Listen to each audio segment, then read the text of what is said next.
actually, I've ripped my pants before. That's always, a good thing. It's like doing squats or doing something? deadlifts, yeah, and like bending down and just rip a straight, Yeah. good nice line through the crack, and then you have to like do the shimmy shake through the gym to try to not show everyone you're cheeked up, all that kind of fun stuff. So, but I would say that's probably the most like hilarious thing. All right. I've done plenty of fun. Cheeked up. Nice. Yeah. Cheers to being cheeked up. Mm-hmm.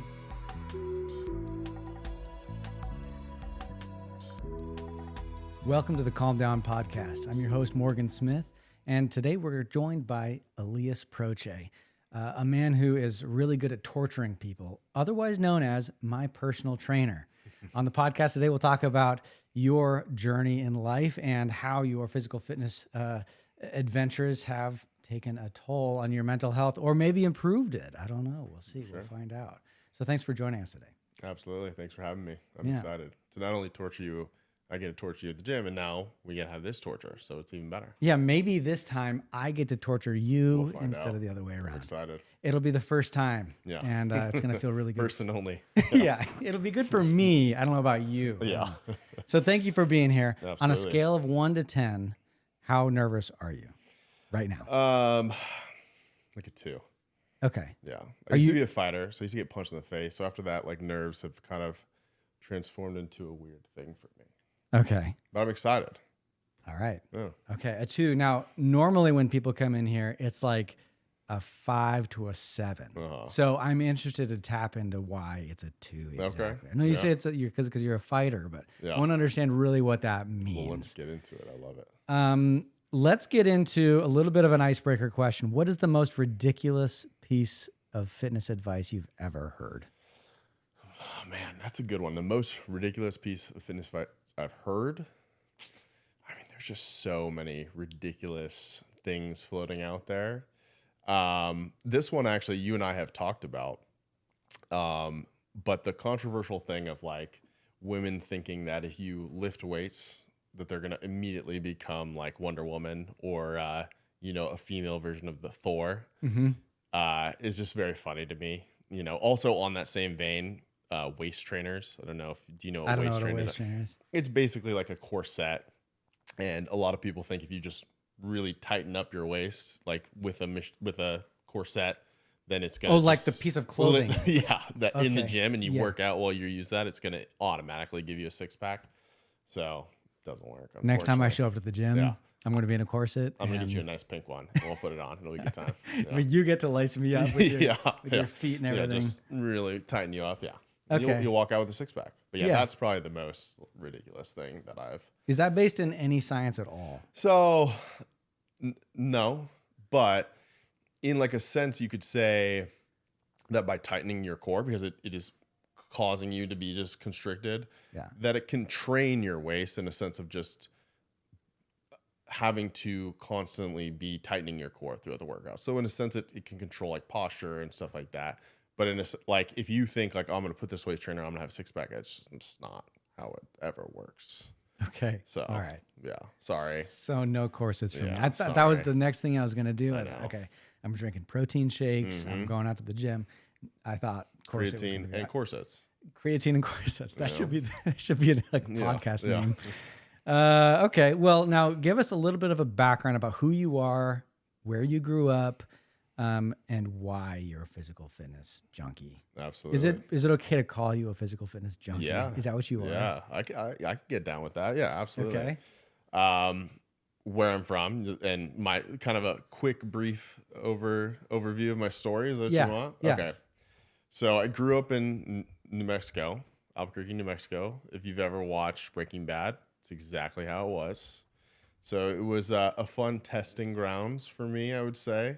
It's a beautiful place. I love it. I love being from New Mexico. I also love being out of New Mexico now. Shout out to all my peeps. But I grew up in New Mexico, single parent. Mother raised me, only child. So it was really just me and her time. And my mom is very intense. She's an Italian New Yorker. So she always had like very fiery parenting style. And it just caused me to be a go-getter and have confidence and really want to invest in myself and be someone that really like does their own thing in life. And so I went to University of New Mexico and studied sports science and history, and got a degree because it was a mandatory on my mom's checklist. And then after that, meanwhile, I was a fighter. So I've been a fighter for like 20 years, started with wrestling, did jiu-jitsu, kickboxing, Muay Thai, all of it, had 7 fights, did that whole thing, and was really enjoying it, but hit a snag in life and being in New Mexico. And I had a friend who was like, moving to Phoenix, come join me. So I said, you know what, let's do it. Moved out here. Always knew I wanted to use my degree, but I wasn't sure how. Originally, I wanted to be a physical therapist. Went through the whole adventure of investing in myself, being a fighter, multiple injuries, all that good stuff. And along the way, I found myself back into training people, training others, and I really enjoy it. I love the give back. I love being able to invest in other people and to teach them how to invest in themselves and to instill confidence. And I think that the gym, it's so cliche, but it's like a proving ground where you can constantly work to get better. And there's a lot of things that people get lost in life. And that's one thing where you can like physically and mentally see the results the more that you put into it. And so I get to be able to help people, but I also, selfishly get to have this sense of like accomplishment through them, vicariously through them. So I like it. I like to see people get stronger. And I've been doing it for a few years, and it's kind of helped me. I've had 3 ACL surgeries in the last 2 years from fighting. And so I've been able to really invest into other people, and it gives me something that I haven't been able to do because I've been injured for so long. So, yeah. I like what you just said about like having confidence, right? Building confidence, building some sort of a mental game, how to, deal with the things in life. And that's really what this podcast is about like why you get up every single morning. Mm-hmm. And it sounds to me like you're very much into fitness, and it's the reason for you to get up. Would you say that's accurate? It's definitely a big part. I think I believe that like humans are just we need to be able to use our bodies, and especially in a world where everything is becoming, so not anti-physical, but like we've always found ways of improving things, right? Making things faster, making things easier. And I think a lot of times people, it's not their fault, get caught up in the ease of things and become a little bit lazier physically. And I think it's so important mentally, physically, to invest in yourself and physical and doing fun things and lifting weights, jumping or sprinting. It's not just like going to the gym, but playing sports and being active. And so for me, it's a huge part of my mental health is being able to do the things that I want to do with my body, and to constantly push my body to be better, and to, if it is broken down, to heal. And I know that there's a longevity aspect to it. I want to be able to do things with my future children and my grandchildren and not have problems.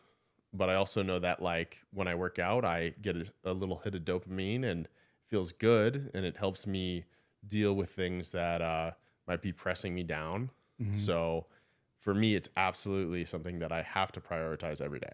Yeah. I have always been a nerd. Yeah. Right. I mean, from day one, I've always been big into computers. I was the guy that was always in the computer lab. I was always playing video games and like I got in like near legal trouble with like computer stuff. Some faux hacking kind of things. Some black hat stuff. Some like it sounds crazy to say that, but yes, like police were involved in that kind of thing. Yeah. And so for me, I was never in kind of the physical realm of things, right? I was always infatuated with the virtual side of things. And I think you're right. Like a lot of people kind of get caught up in that. And it's very like, it's almost the complete, antithesis to what the human experience has been for the past, how many ever thousands of years we've been here.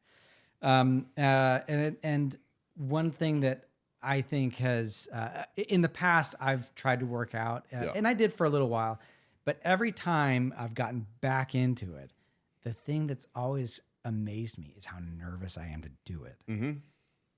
Just walking into a gym is it hits me with anxiety. For sure. Right? Walking into a gym and then going like, okay, well, I know I need to do, some sit-ups or something like that. Well, where do I do it? Oh, there's someone that's sitting where I was going to go, right? Mm-hmm. Oh, I don't want to be too close to someone. I don't want to. How do you think about that when you're at a gym and you've got so many different people around? You know that some people are like me who are just like, I'm a nerd. I don't know how to do this. How do I get my muscles bigger, right? Why is it that there is a block with people like me that want to be physically fit, but it's just scary? Yeah. Well, I think that's more of a human nature thing, right? Like, I think people are afraid to do things that they don't know how to do. They're afraid to look stupid and afraid to be judged. And it's like, for sure, the gym is a huge part of that. But like, to go back to what you were saying, if I tried to write some code, some HTML, that's my knowledge of code, right? That works. But if I tried to write that, especially in a room full of other people that were like, I would feel like an idiot, and it wouldn't really make me want to do it.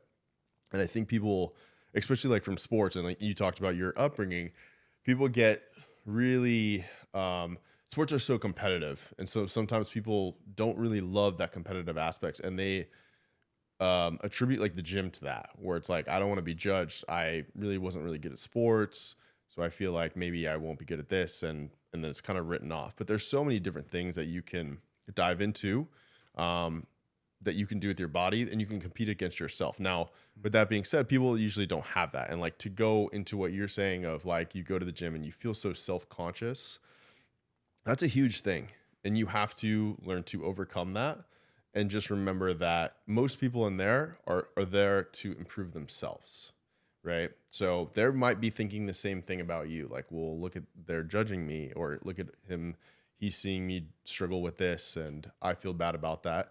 And a lot of people, I think, forget that even the most, like, if you want to say in shape people, or the people that look the best, they probably struggle with that the most, because they've got this sense of body dysmorphia so much. Like, if you look bodybuilders, where it's like, oh, well, of course they have confidence, but they're also feeling judged by others. So the biggest thing is, just like in any other avenue of life, you can't allow that to stop you. And I know that's easier said than done, but just remember, everyone in there has their own journey, and your journey is different than their journey. And so you have to continue along your path and get through the hard stuff, because just like when you first learn how to write code, or when you learn how to read, or there's all this ridicule that can stop your progress, but you just have to look at why you're doing it and then continue on the path. And I think that's the biggest thing that I always tell people, is to have a really good reason. And that doesn't mean that it has to be like altruistic, like, oh, I want to save that kid's puppy from the tree 50 feet up, because I'm jacked. No, it can be vain. It can be like, I just really want to look good in clothes, or I want to play with my kids when I grow up, like I said, or whatever have you, but have a good reason so that you can call back to it and be like, yeah, I might look like an idiot doing these Russian twists, but that's okay, because I want to be better. And I know that my ultimate goal is more important than how stupid I might look. Yeah. And also remember, like, most people aren't judging you, and the people that are judging you, doesn't matter. Who cares, huh? Yeah, who cares? Who cares about them, right? Who cares, really? Yeah. Truly, though. That is such an interesting perspective, that people who are in the gym, who are going and they look super fit, they're all the time there, right? But they also are dealing with their own 100%. Anxieties. And more sometimes than what you might think. Yeah. Right. So kind of enlightening. Yeah. Kind of enlightening. It makes sense. It's the whole thing of like, if you have anxiety in front of a room, look at them naked. Yeah. Don't do it at the gym. It gets a little weirder, but the kind of the same idea, just remember, everyone's got their own things, and focus on why you're there and not why other people might be staring at you, because they might be. And we're also in a world where people film stuff, and there's video cameras running all over the place. And that can also be hard for people. Mm-hmm.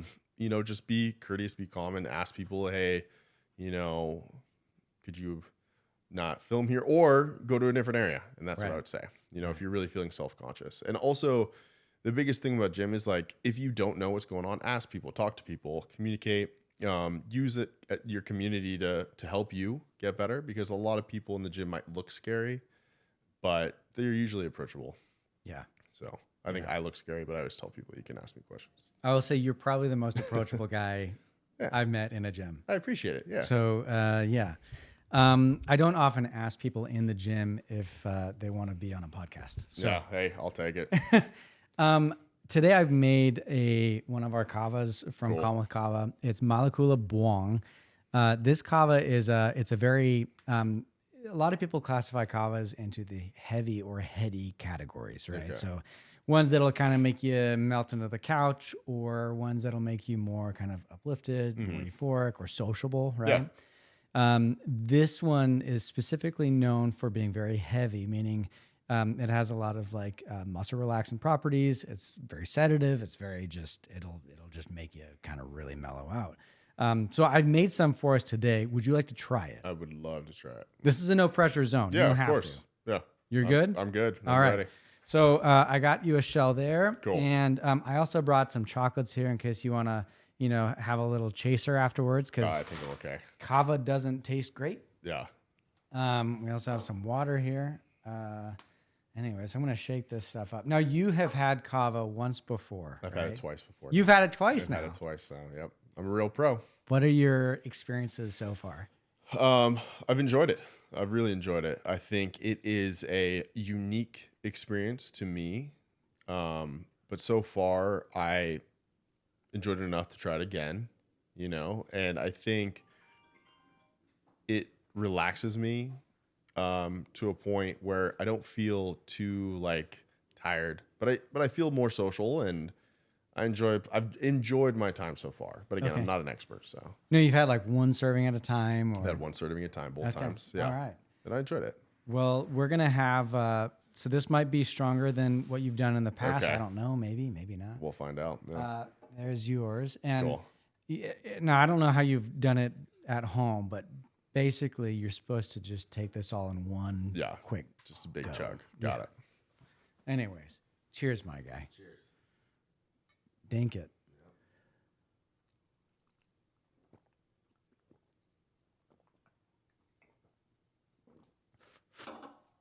Well, Not bad. Not bad at all. No chaser needed. no chaser needed. No chaser All needed. I had one woman in here, and I gave her a type of kava from Tonga that's very it's very easy to drink, and it's much more mellow than most kavas. She couldn't get it down. She had the Just like roughest sip, time. sip. Yeah. So this was impressive, all Yeah. right? Especially for someone who's kind of new to kava. Uh-huh. Yeah. What's interesting, though, is that if you go to Vanuatu, where this is consumed, and you go to a kava bar there, they'll drink a shell that's that thick, right? Yeah. Uh-huh. And they'll drink it, and then at the very last second, they will spit everything out. Oh, really? Yeah. So basically, they kind of like hock a big loogie, and they try to get all the flavor out because it just doesn't taste great. you Yeah. know? How would you consider this flavor? Like, what would you categorize it It's as? definitely like it's earthy. And it has I don't know, to be frank, I don't find it to be bad tasting. I don't know if that makes me weird, but it has A little this weird. You're in the minority. You're probably in like the 10%. Yeah. No, I wouldn't like choose this over, a nice tasting beer or something. Sure. But I enjoy how it tastes. It tastes medicinal, but in a good way. I don't know. Yeah. I always call it medicinal mud water. Yeah. Yeah. That's the number one kind of go-to for it. Yeah. It has like a sense of almost licorice in a sense, or like, I don't know. I can't really describe it, but I don't think it tastes bad at all. I could see that. I could see where licorice kind of comes into it. It's from the pepper family, so it's like kind of got this oddly spicy note. Yeah. People who haven't drunk it a lot. I don't know if that's the proper grammar here, but it's like it'll numb your tongue and your throat. Is this getting numb at all? It hits me the 3 times I've had it, including this time. It immediately I get a numb throat, and the first time I was like, oh, I'm not sure if I was allergic to it, but it completely passed within a few seconds. And but yeah, it does hit that side for sure. Yeah. The more you drink it, for some reason, like now, I feel it a little bit numb right now, but it's not crazy Yeah. for me. But I drink Kava probably a lot more than you do, is my guess. Yeah. So far. All right, so let's get back to and we're gonna check in on you All right. in like 10 minutes. We'll Let's do it. see if this, if you feel anything from that or right, not. yeah. Right. A lot of people when they first try Kava, they don't really feel it. So we'll see how you feel. Cool. Or if it just comes to you and you're like, oh wow. No. Okay. Yeah. Just let me know. Okay, so what is the weirdest fitness trend you've ever tried? That I've like, tried. Yeah, like be honest with us, man. Shake weights. Great. No. Never tried a shake weight. I would. If someone wants to send me a free shake weight, I'll try your shake weight. But no. Will you record it? Oh, of course. I'll have a great time. All right. Again, no judgment. We'll do it together, bro. No judgment zones. Yeah. Weirdest trend. Oh, I've got it. Perfect. Those elevation mask trainers. You heard of that? Is it like where you pretend like you're on the top of Mount Everest? Pretty much. Everest? Exactly. Okay. You look like a Bane mask. Okay. And not only did I have one, I had the upgraded one that had like red, white, and blue American flag. Hell yeah. And I would take it to the gym, and it just really would make it hard for me to breathe, but I felt so cool. Really cool. So, style points. Yeah. But that's probably the weirdest trend I've tried. Okay. Do you think it works? Probably not. No, definitely not. Do you think it would work for a runner maybe? So it would help their oxygen saturation or whatever I've they looked call at it? like the research that they put out, the company. Sure. And, I don't really think so, because even though you are stressing your lungs, it's kind of just a silly way of making a workout harder on you. And that kind of goes back to things. A lot of people want to make workouts really hard, or at least look hard, like making it not stable, jumping on one foot while you're rowing or benching. I'm a beast. You're not. Yeah, bro. Look doing what I all can these do. things. Yeah. The reality is or I'm not going to use a machine because that's silly. The reality is if the easier you make a workout, the more you can really tune into the actual muscle groups that you're working, and the better you can get at actually increasing what you're trying to increase. If you try to do something that's doing everything, you're probably really just doing nothing. Okay. In a sense. Does that make sense? Yeah, it does. So Yeah. almost like the simpler the workout, Yeah. the better it is in terms Meat of and your potatoes with all things is Yeah. the best, right? So if you stick to the things that work and work, they're going to work. Yeah, they might be a little boring, but if you try, running on a bouncy board while backflipping, holding 25s, yeah, looks cool, but realistically, you're probably not improving all that much. Sounds like a good way to tear an ACL. That as well. Yeah. Tell us about your fighting career. What's up with it? How did you get into it? And then Yeah. Are there any things that you've had happen that are, what specifically made you get into it, and then what made you get out of it? Yeah. So, funny story. My mother said that football was too violent, so I wasn't allowed to play football. And so I did other things like wrestle and became a fighter. So it didn't really work out for her very well. But I started because I wrestled at a young age and really hated it at first. It's the worst. But it's so hard that it was fun in a weird way. And then I went from there to jiu-jitsu and just continued on through all these different youth martial arts. And when I was in high school, I started actually training for mixed martial arts and had really fun experiences. It was a big confidence booster. When I was young, I was not in the best shape, and I had a hard time kind of controlling my body in just a sense of being coordinated. And it taught me a lot of coordination, a lot of confidence. So I took that. And in college, I always wanted to fight. It was a big thing for me. I thought it was just a good proving ground for, how tough you are, whatever the things that you want as a, young boy, young man. And I got an opportunity at gym to train. I took it. That coach, the original coach, gave me an opportunity to take a fight. I was like, sounds like fun. It's really scary, but sounds like fun. I took that opportunity. and I wanted 50 seconds of my first fight. And what kind of fighting is this? This was mixed martial arts, MMA. Okay, this is MMA. So I wanted 50 seconds, and it was like really fun. But I was like, man, that was real fast. It was fun because you won. Yeah. So I was like, I feel like I should probably like do it again. Of course, yeah. So I just kept doing it and kept winning and had a really good time. And the crazy thing about fighting, mixed martial arts in general, is, you really get beat up before you even step in the cage. And I've gone through a lot of crazy injuries, a lot of not so fun injuries. But I just continued with it because it was really hard, and I found enjoyment in how hard it was.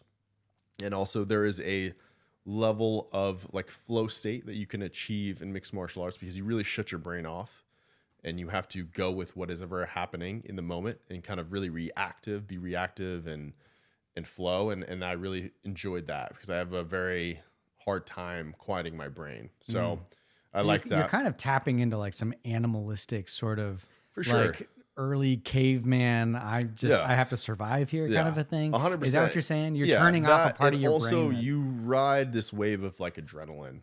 I read this book, Flow State, from, I think it's I'm going to butcher his name, but it's a flow state book, and talks about like when you do things that are very hard or scary, you can kind of find this state of being where you operate at a higher level. And I found that fighting gave me that, and I took it to a high level.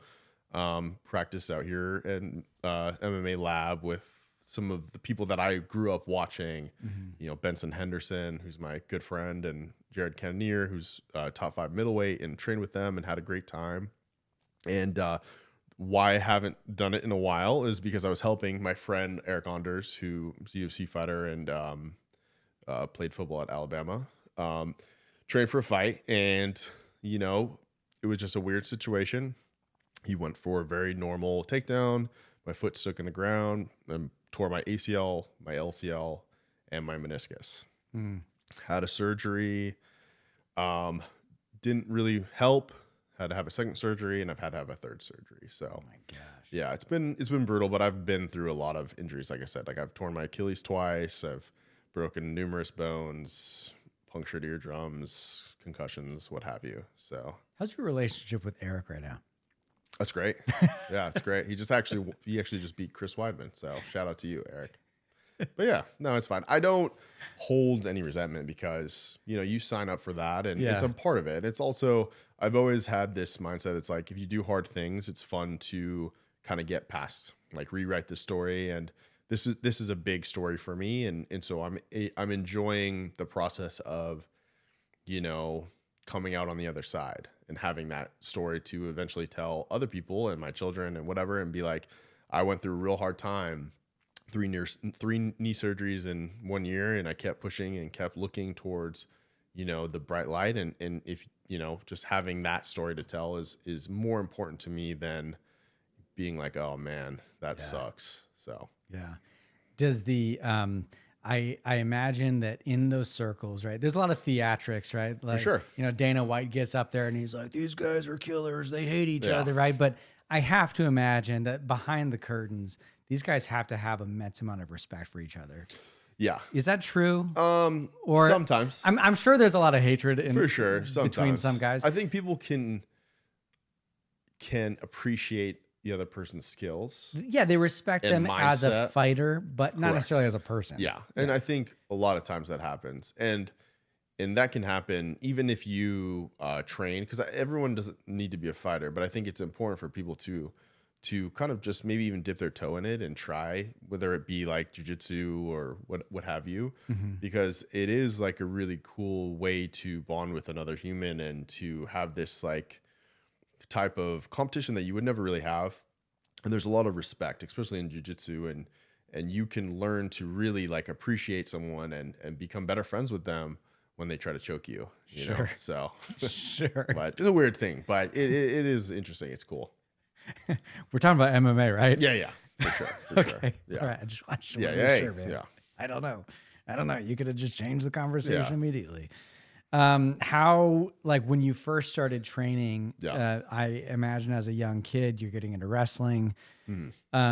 You probably thought of fitness or training in a different way than you do now. 100%. What would you say are the major differences between how you started your training versus how you train today? Yeah.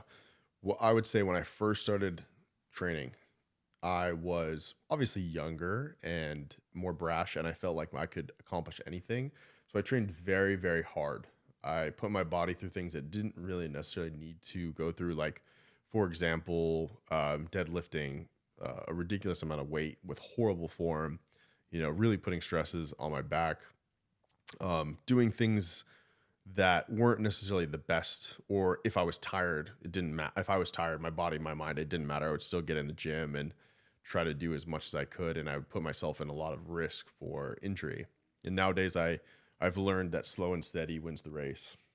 And like, of course you should always push yourself, but you should also be cognizant of like what your body needs. If you need sleep, sleep is important. If you need to refuel, refueling is important. But to have like the mindset of where you're going, but to understand that like if you lose one day, that it's the long term that's important. And so that was a big change for me. I used to basically, do whatever I could to go more and more and more, even if I was putting myself at harm to do it. So that's a big thing. And if you walk into your local gym, you'll see a lot of younger people do that, because it's also like, you want to show off for your friends, you want to look cool. You got a lot of testosterone flowing through and your so veins, like the idea of like, form is important isn't something that you really care about. It's not the cool thing to talk about. It's not that cool. Yeah. No, it's much cooler to be like, I just benched 400, for bro. Sure. Yeah, for sure. Yeah, I get it. So slow and steady wins the race. You got all sorts of ideas of things you could do, or you could go crazy, you could go heavy. Yesterday, right? I walk into the gym. I'm trying to be you, bro. Yeah, don't try to be me. Try to be you. Try to be Morgan. I was trying to be you. Okay. Yeah. Today I'm trying to be me. Okay. Yesterday I was trying to be you. Yeah. Okay. I go in there. I didn't really have much to eat. Right. That's right. Yeah. I had, like a protein bar and like a shake or something in the morning. I had nothing in my system. Right. Yeah. I was kind of dehydrated. I come in there. You start putting me through the ringer. You know what I mean? Mm-hmm. And I'm feeling like crap. Right. And you're like, bro, it's all right. It's all good. Yeah. There's always next time. It's always a good thing to like, I really appreciated that, because I feel like in life there's so many, and to be honest with you, I'm kind of that way where I just want to do it. For sure. I don't care if I'm going to get hurt. I don't care if it's going to, be problematic. And then I also put that on other people, which is a problem. It's not a good personality to have when you're like trying to get people to do something. And, I look at my kids, right? And I go, okay, well, I want to be a good dad, right? How do I deal with this? And I look at my son, I'm like, I want him to be a man. You know what I mean? Get up and go do stuff, right? And go, Rub some dirt on it. Yeah, exactly. Oh, yeah, that didn't hurt. That didn't hurt at all, right?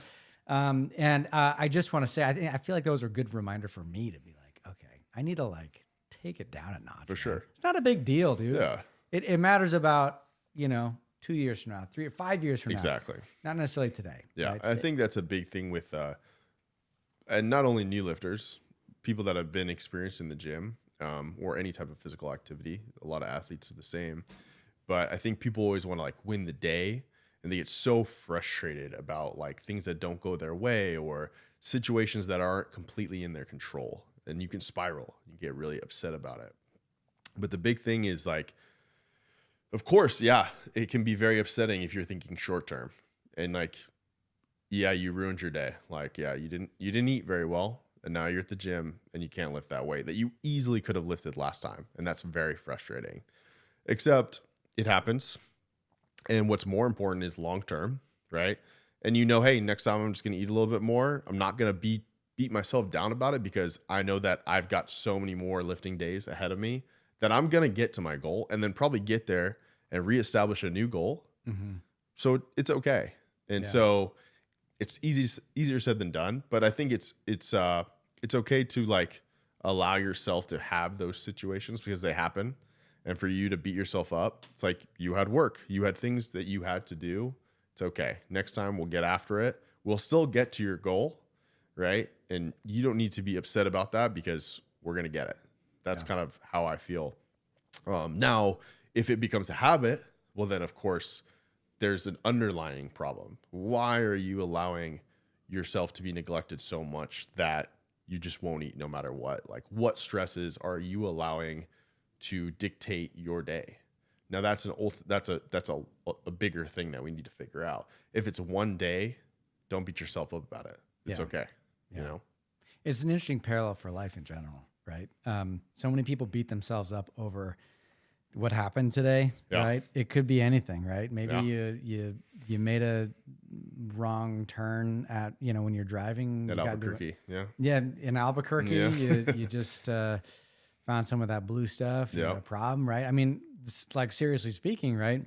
If you have substance abuse issues and for sure, you screw up today, doesn't mean tomorrow's going to be the worst day ever, right? And it's always, it's fine, right? We're all dealing with stuff. We got stuff going on. The other day we were talking about diet, right? Like how you deal with your diet, and you have an extra cheesecake every once in a while. Okay, you screwed up that day. That's all right? Yeah. Try to plan for it, but it's not the worst thing in the world, right? And that's the thing. I wouldn't even say that it's a screw up. Like, of course, you want, like, it depends on what your goals are. If you're trying to lose weight, then of course you want to be in a deficit. So you want to get there. But don't make your lifestyle something so bad that if you eat cheesecake, you're bad, right? Because you should be able to reach a lifestyle goal that you want. And I don't even really like the idea of diet. Like, you want to adjust how you live so that you can have your cheesecake, but also have your good body, right? And it takes more forethought, right? Of being like, hey, I know I have this birthday party on Saturday. I'm going to go wild. So for the rest of the week, because I know that I'm going to do that, I'm going to eat egg whites in the morning, or I'm going to do this, or I'm going to do that. Or if, Saturday gets there, you have your cheesecake and you're like, ooh, that's all right. I'm going to adjust, like, this week because I was able to enjoy myself and, like, be surrounded by friends and have fun. But I know that, like, long term, I'm still back on my stuff. So I think people, like, demify and vilify, like, these things because they make it so, like, stressful. Yeah. And then you don't stick to it because it's so hard that you're like, I don't want to do this. Like, it's a diet and I'm dying. Of course, hard things are important, but you also want to fall in love with the hard things. So, like, if it's so unbearable that you're not going to stick with it, does it really matter that you're in shape for 1 month if you're going to just go back to how you were for the rest of your life? Right. Or would you rather take an easier approach and slowly chip away at it and be able to sustain it? And even in those situations, you're going to have things that come up that you're going to have hard times or whatever, but you just have to, if you allow yourself to consistently make the adjustments, then it's going to be something that's, like, ingrained in you. Does that make sense? It completely makes sense. Yeah. So I think that's a big way to frame it. And I have clients who that's hard for them because they want things fast, and they really do, especially diet wise, put themselves down when they eat bad things, and they get very upset about it. And I try to tell them, like, of course it can be upsetting because that it might set you back. But what's more upsetting is not allowing yourself to live and to enjoy things, right? Like, we have the goal, but we'll get there. Yeah. So totally get it. Yeah. How do you, it's been a couple minutes since we've had some of this kava. Yeah. Have you felt it at all? Yeah. I mean, I feel a little bit. I feel like you blowing smoke right now? No. I don't blow smoke very often, but all right. Just sometimes when you're like, oh, is this heavy? Yeah, it's super heavy. Yeah, especially me. It's super heavy, dude. Especially me. But no, I feel it. I feel like a little more euphoric, but I don't, like, it's not like crazy. Not slowing you down. Yeah, it's in the background, and all right. It's kind of partying. We're having fun. Yeah. Perfect. Do you want to have another one? Sure. All right, I'm gonna have another one as well. Yeah. And while I'm pouring this, have you ever had a like some sort of a hilarious workout failure where maybe you had a wardrobe malfunction, or you dropped a weight in a weird way, or Funny thing. maybe an awkward gym encounter. I told you about that time in the steam room at that last gym I was at, where there was like a old guy, and it was just those old guys, man. it's always the old guys. Oh, always the old guys. Do you have any experiences? Funny experiences? Like that? I'm trying to think. I'm sure I've done a lot of really hilarious things throughout the years of just, falling off of pull-up bars or slipping on sit-up bars and hitting your head. Oh, yeah. There's nothing that I could like pinpoint and say like, oh, actually, I've ripped my pants before. That's always, a good thing. It's like doing squats or doing something? deadlifts, yeah, and like bending down and just rip a straight, Yeah. good nice line through the crack, and then you have to like do the shimmy shake through the gym to try to not show everyone you're cheeked up, all that kind of fun stuff. So, but I would say that's probably the most like hilarious thing that I've done. All right. I've done plenty of fun things. Cheeked up, nice. Yeah, yeah. Cheers to being cheeked up. Mm-hmm.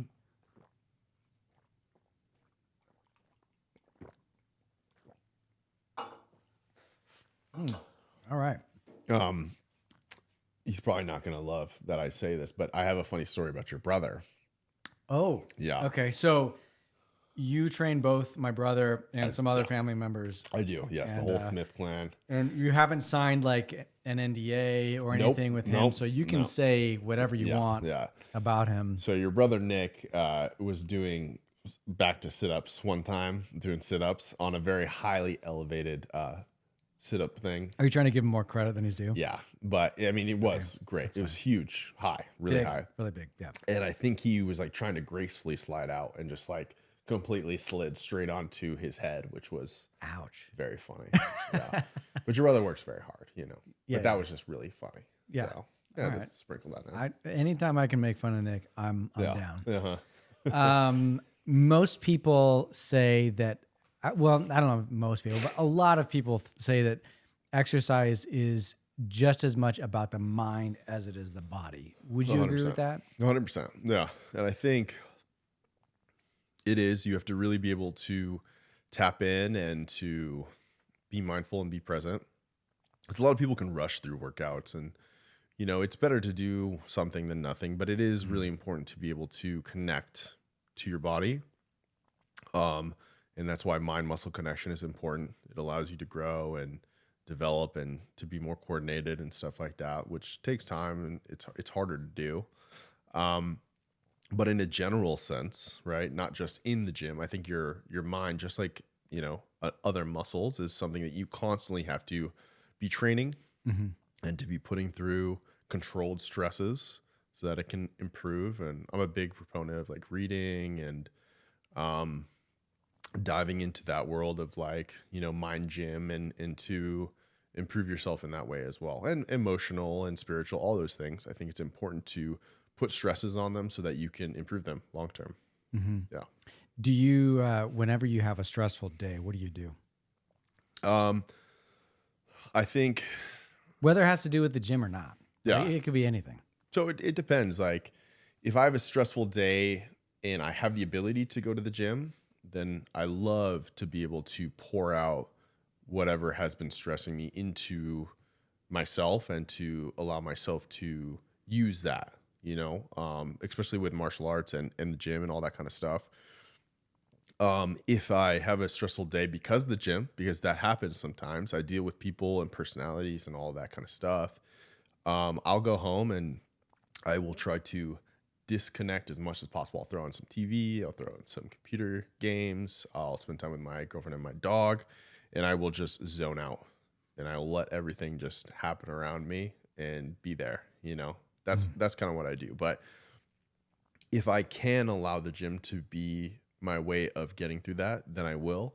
But sometimes it is the reason why I'm stressed. And then it is your job after all. Exactly. It's not most people's jobs. And it's hard, it's hard because I'm there all day long. And so it's then hard to release that energy and that stored up stuff when you're been there for 7 hours. Yeah. So in that case, I'll go home and I'll relax. When the gym is the source of the stress, then that's for sure not a great place to de-stress. I for imagine. Sure. Yeah. So, but I think it's a good way to, and also like go outside, walk, enjoy nature and do things that it's still physical, but you can kind of get away from the things that are stressing you. Do you have, so you mentioned you like to hang out with the girlfriend and the dog and watch some TV, maybe some video games. Do you have any like other hobbies or talents that kind of help you unwind? Are you into knitting or Underwater basket weaving? Okay. Massive. No. Yeah. Talents. I don't believe so. Super lame to say. I don't think like, so. I can cook. I can do everything like okay. Okay. When you cook, are you like a gourmet kind of guy? I like to be. But the problem is time. Yeah. If I have the time, I'll do something cool, fun, unique. Sure. Most of the time I don't have the time, so I'll just do like normal stuff. But I enjoy cooking. I think it's cool to like make something and then be able to taste it. And usually it's not like that great for me, but it's still something like you put into and it's fun. Yeah. Yeah. But talents, no. No, unfortunately, I need to get on that. There's a few talents I've been wanting to pick up. Yeah. So maybe, a coder, that'd be kind of cool. Yeah. I know a lot about HTML throwback, but that's about it. It's a great language. Yeah. Go ahead and go ham with it. Yeah. What's your guilty pleasure meal after a tough workout? Man, I just have so many, to be honest. So are you like a burger? You go to In-N-Out, you get a bunch of fries. Are you a pizza guy? Do you love me some burgers? Yeah, if I had to like pinpoint one thing, I would say probably like a breakfast burrito. Okay. Yeah, any time of day. Yeah. I'm from New Mexico, so like green chili is a must. It's hard to get it at like good green chili out here, but you can kind of survive with what you got out here. Yeah. But breakfast burrito, I think, is like, top tier. Are you a chorizo, bacon, sausage? I would. It's one of the three, right? Yeah. Again, going back to like all things, even if I could find good hatch green chili, it's sausage green. Sausage green. Maybe even Christmas, which is red and green. Shout out if you know. If you don't know, it's red and green chili Christmas. So okay. All right. So I got to get on the red and green train. Christmas is one of them? Are they different flavors? Are they different spice levels, or what's the? Different flavors for sure. Yeah. For sure. Spice levels too. Yeah. Okay. Yeah. It's hard because it's like you can't really get. I don't want to. The fresh. I don't want to offend too many Arizonans, but it's hard to get the good stuff. Okay. All right. I mean, you'd think with it being so close that you'd get some, and we do get some. You can get hash green chili for sure. Yeah. Just not the plethora that you guys have over there. Yeah. How do you approach like the nutrition side of things with sort of, earlier we were talking about more of kind of the mindfulness approach of what you're doing as part of your overall routine? Like how does nutrition play into all of that? Yeah. So, and you're saying like on a day-to-day basis, week to week, month to month. Yeah. Well, how does it affect you? Because I feel like a lot of people, they combine it, but they also separate it at the same time, right? They go, oh, I should be working out and I should eat a bunch of protein, but they don't really, there's not really a lot of thought that goes into how it affects your sort of like mental game, right? For sure. How does the nutrition aspect help you in your mental game?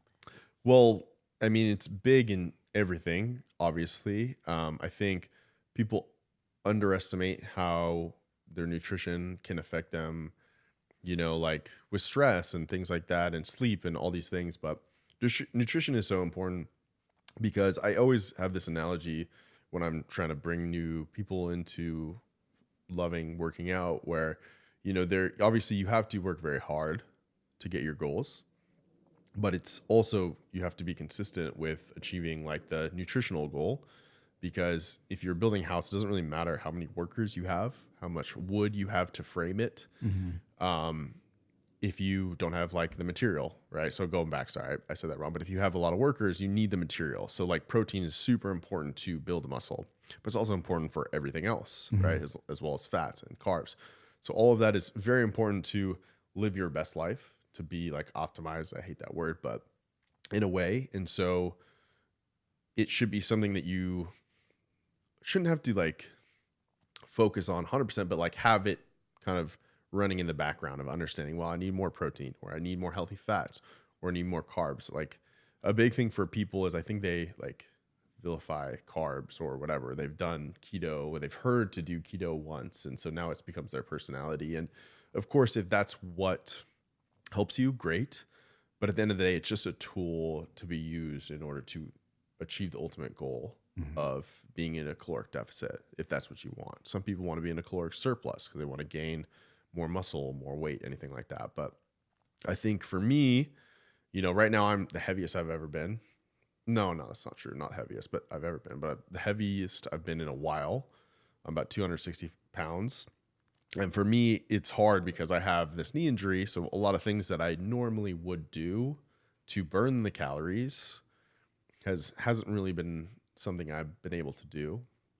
So I've really had to be like, hey, you need to adjust these other things in order to live the life that you want to live and not have joint pain and not have all these other things, so I think it's something that people should have a good relationship with, but really be in tune with is nutrition. And it's hard. I have a friend who's a registered dietitian, and the biggest thing that he says is like, people don't understand, it's something that's like very hard for them to understand, like, because there's a lot of misinformation out there of what is good and what's bad for you.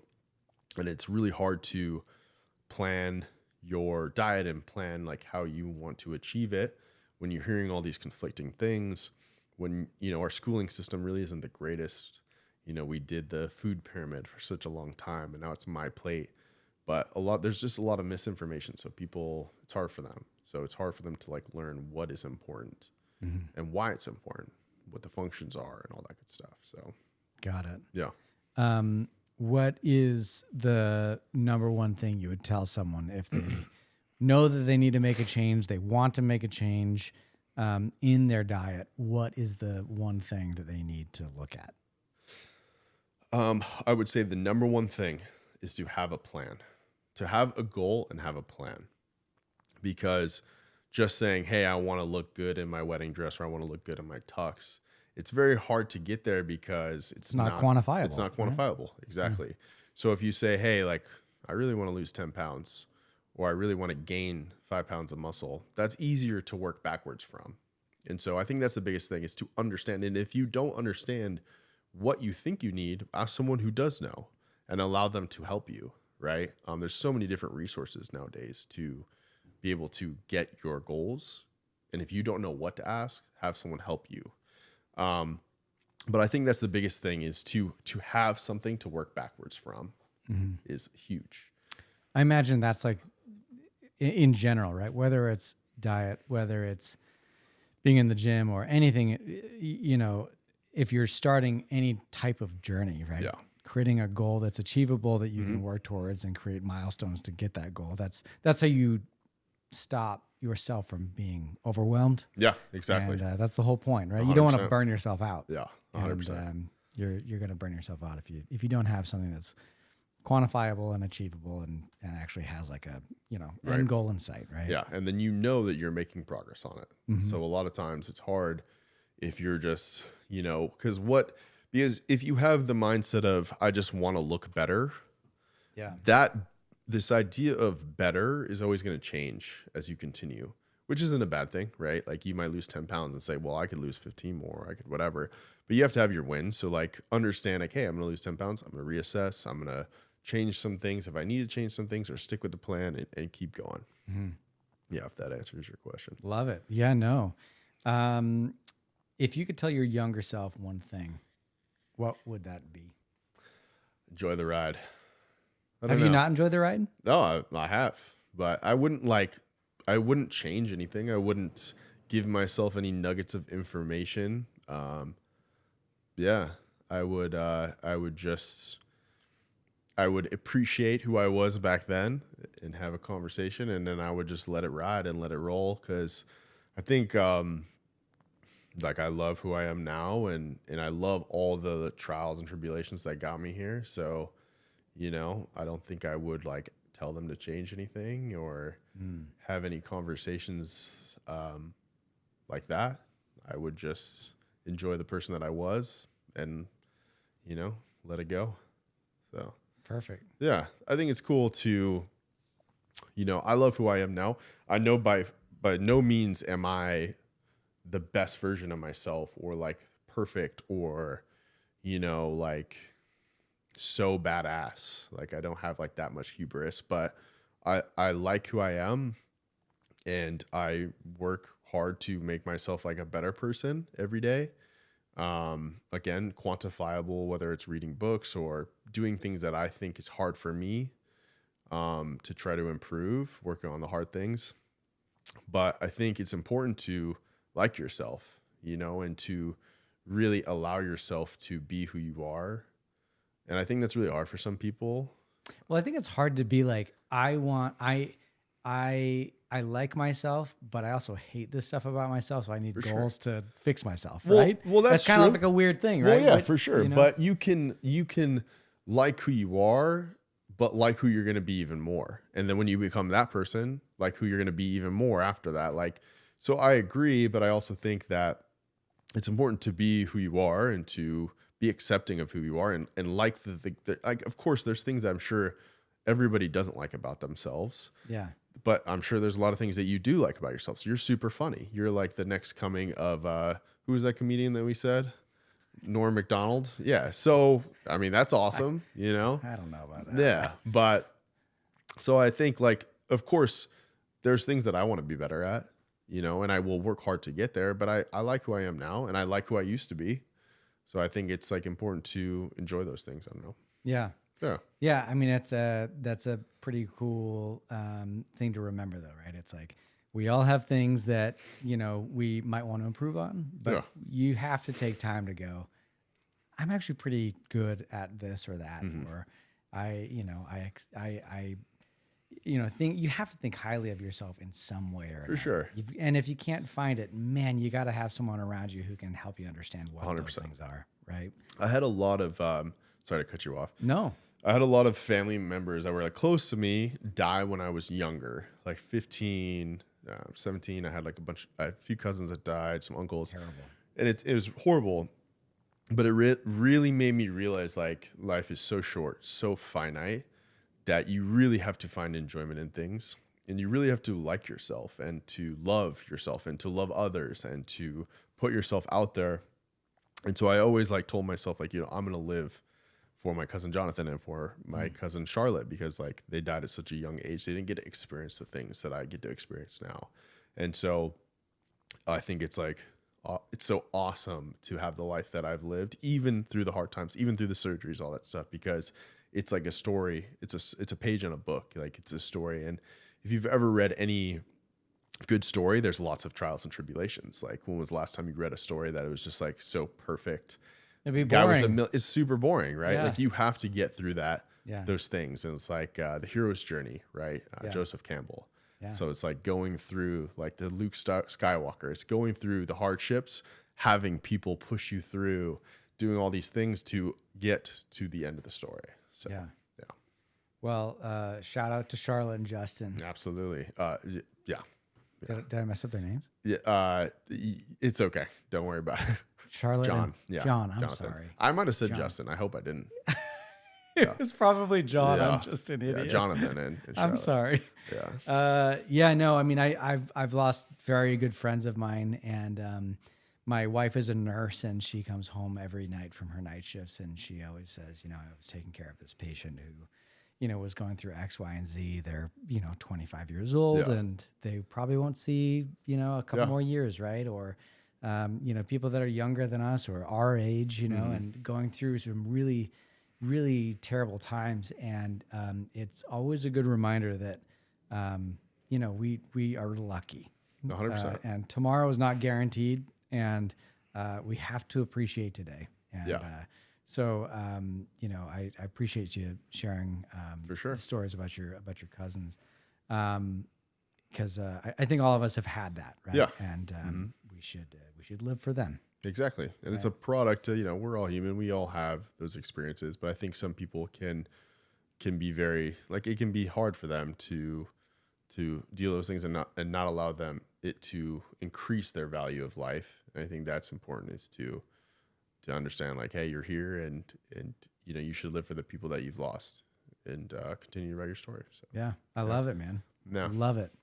Last question. Cool. In the very beginning, I Yeah. gave you a scale of 1 to 10 about how nervous you were. Uh-huh. Where are you at right now? Oh, like a 0. Perfect. Yeah. It's great to hear, man. Yeah. I'm really glad. Yeah, we could do 2 more hours if you want. Running out of film over here. No, all good. Yeah. All good. Well, thank you so much for being here. Yeah, appreciate it. Elias Proce, You got it. Boom. the greatest personal trainer in the Phoenix area. Hey, I'll take it. Appreciate your time, and anything else you want to leave for the homies? Leave for the homies. I would say, it's hard to find a way to push yourself and to continue to grind and find things. But if you're someone that's like physical activity has never really been your thing, go out and try all the things. Go try Pilates, go try yoga, go try jiu-jitsu, go try boxing, go to the gym. Find something that you can vibe with and you can feel comfortable, and to continue to push yourself, because it's so important to have that outlet for your mind and your body. I think that's so cool. I think a lot of people think because I'm a trainer, because I've done a lot of cool stuff physically, just weight-wise, that I'm going to tell you like, oh, you have to be in the gym and you have to do this specific type of workout. No, find something that works for you. Go explore and have fun. Awesome. Yeah. Thanks for being here. Appreciate Absolutely. it. Thanks for having me.